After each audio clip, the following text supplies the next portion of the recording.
Dernières années, je n'en avais plus trop entendu parler et donc j'ai redécouvert en fait quelque chose que je connaissais avant, que je trouvais bien et que j'avais un peu oublié. Donc oui, je pense qu'à l'avenir, je regarderai plus ce critère-là.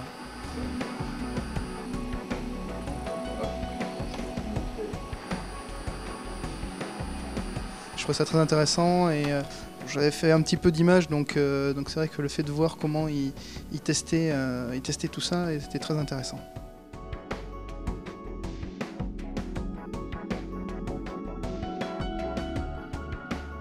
Plus il y a de pixels sur un petit capteur, plus les pixels sont petits et donc plus forcément ils manquent de sensibilité dans les faibles lumières. À partir de ce moment-là, je vais photographier la mire et j'ai un logiciel spécifique qui a été créé spécialement pour les besoins du labo qui va me permettre de comparer pavé par pavé les différences qu'il aura pu constater sur chacun des pavés de couleur. Ça, dans le logiciel. On sent que ce sont des personnes passionnées qui font des choses très intéressantes. C'est un endroit où il fait bon travailler et j'ai appris plein de choses. Les protocoles de test sont vraiment poussés.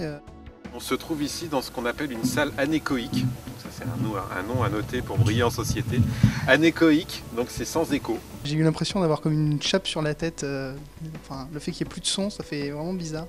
Et puis, oui, et puis, enfin, c'est un peu futuriste, ces formes de mousse, c'est assez impressionnant.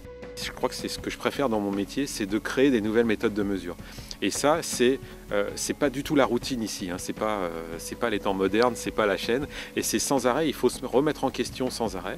Et il y a les technologies qui n'arrêtent pas d'évoluer, et il faut être prêt pour les nouvelles technologies qui sont à venir, et que la méthode de test soit prête quand les produits vont arriver. Et ça, c'est vraiment quelque chose de passionnant.